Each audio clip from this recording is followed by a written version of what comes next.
বিসমিল্লাহির রহমানির রহিম। আসসালামু আলাইকুম। আমি Shahrin Abedin, instructor, physics, Akij engineering institute. আজ আমি ফিজিক্স প্রথম পত্রের ভৌত জগৎ ও পরিমাপের বাকি অংশটুকু নিয়ে আলোচনা করব। আমি আগেই ভৌত জগৎ ও পরিমাপের কিছু টপিকস নিয়ে আলোচনা করেছি। তার মধ্যে ছিল ভৌত জগতের প্রকৃতি, পরিমাপের মূলনীতি, রাশি, মৌলিক রাশি এবং যৌগিক রাশি। আজ আমি বল একটা লব্ধ রাশি এই বিষয় নিয়ে আলোচনা করব। গত ক্লাসে আমি মৌলিক রাশি এবং যৌগিক রাশি নিয়ে আলোচনা করেছিলাম। সেখানে আমি মৌলিক রাশির সংজ্ঞায় বলেছিলাম যে সকল রাশি স্বাধীন বা নিরপেক্ষ সেগুলো অন্য কোনো রাশির উপর নির্ভর করে না, বরং অন্যান্য রাশিগুলো তার উপর নির্ভরশীল। সেই রাশিগুলো ছিল মৌলিক রাশি।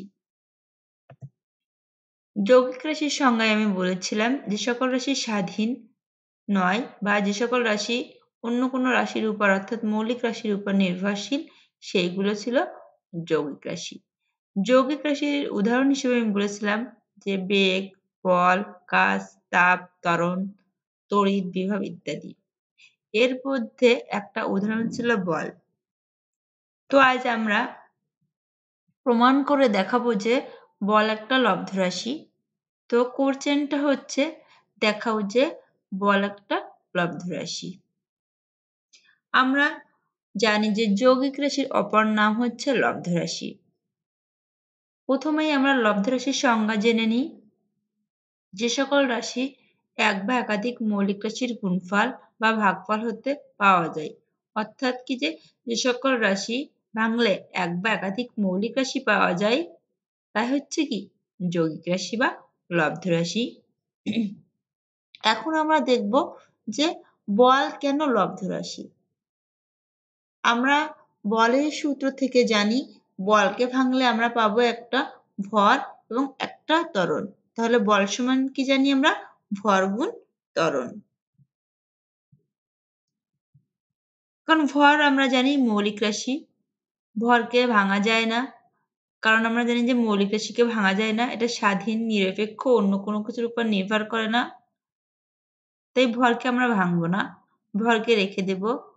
কিন্তু এই ত্বরণ কিন্তু মৌলিক রাশি না, কারণ আমরা বলেছিলাম যে প্রকৃতিতে 7টা মৌলিক রাশি আছে, ওই 7টা মৌলিক রাশির ভিতরে কোথাও কিন্তু ত্বরণ নাই। নিঃসন্দেহে ত্বরণ মৌলিক রাশি না। ত্বরণ কি রাশি? যৌগিক রাশি। কারণ ত্বরণকে ভাঙলে আমরা একটা বেগ পাচ্ছি, একটা সময় পাচ্ছি। কারণ ত্বরণের সংজ্ঞা হচ্ছে নির্দিষ্ট দিকে একক সময়ে কোনো বস্তুর অতিক্রান্ত বেগকেই অর্থাৎ কি বেগ বৃদ্ধির হারকে আমরা কি জানি? ত্বরণ জানি।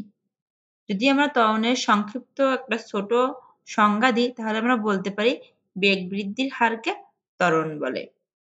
তাহলে দেখছি কি যে আমরা সময়ের সাথে বেগ বৃদ্ধি পাচ্ছে তাই হচ্ছে কি ত্বরণ।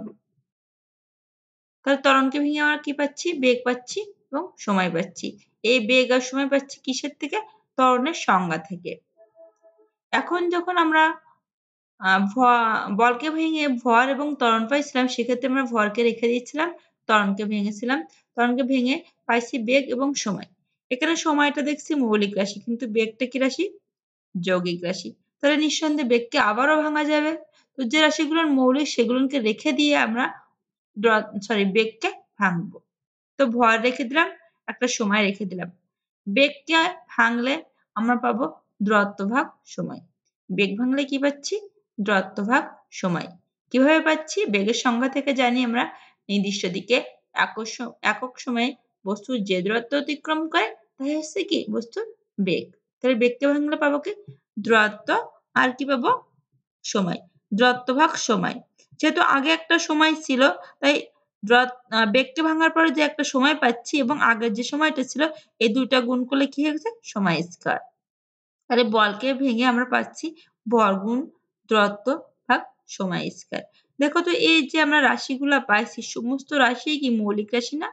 তাহলে এই মৌলিক রাশিগুলোর কি ভাঙা যাবে? যাবে না।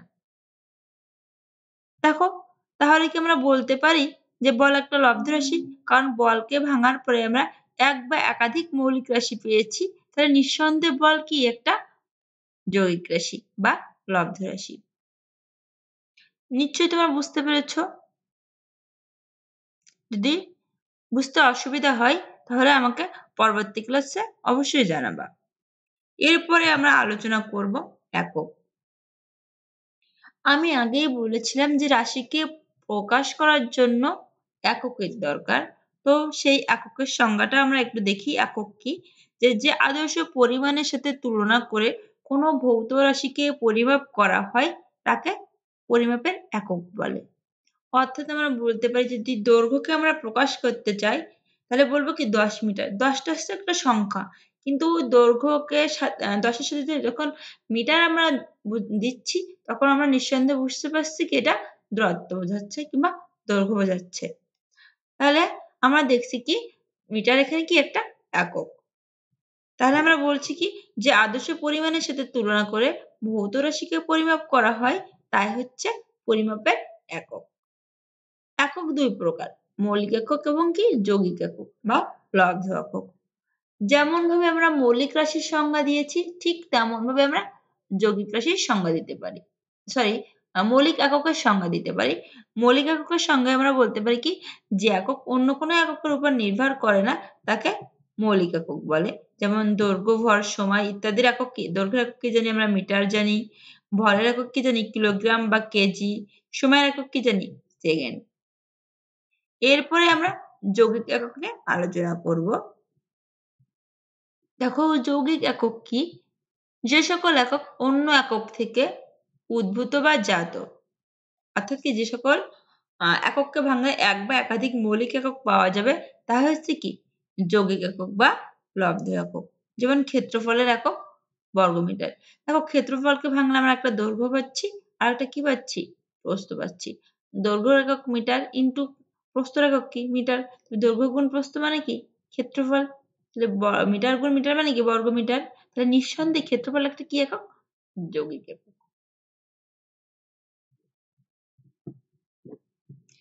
এরপর আমরা মাত্রা নিয়ে আলোচনা করব। এই মাত্রা বিষয়টা একদম নতুন তোমাদের কাছে। তোমরা মাত্রা বিষয়ে আগে শুনছো কিনা আমি জানি না। তারপর আমি তোমাদের মাত্রা সম্পর্কে একটু বলি যে কোনো ভৌত রাশি এক বা একাধিক মৌলিক রাশির সমন্বয়ে গঠিত।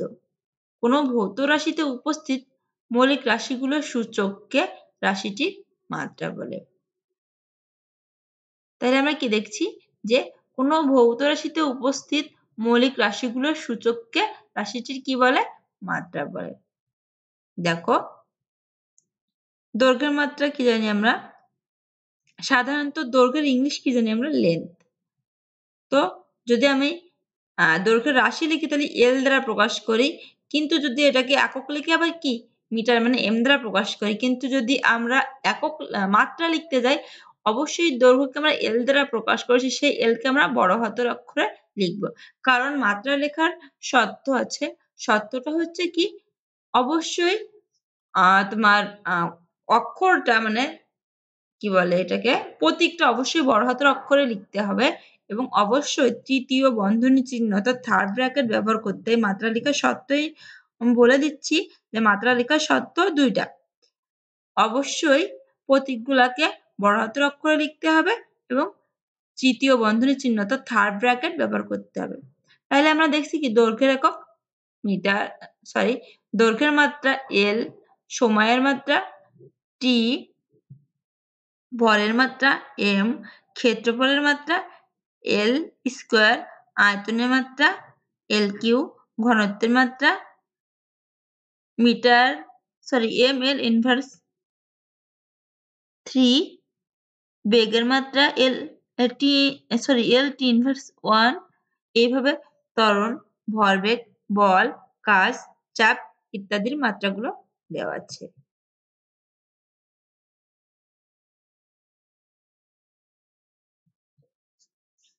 আমি পরবর্তী ক্লাসে মাত্রা বিষয় নিয়ে আমি আরো বিস্তারিত আলোচনা করব এবং মাত্রা সমীকরণ কি নিয়ে আলোচনা করব এবং আমরা যে অধ্যায়টা পড়লাম এই অধ্যায়ে যে সংক্ষিপ্ত প্রশ্নগুলো আছে সেই প্রশ্নগুলোর উত্তর দেওয়ার আমরা চেষ্টা করব। সেই পর্যন্ত তোমরা ভালো থাকো। আসসালামু আলাইকুম।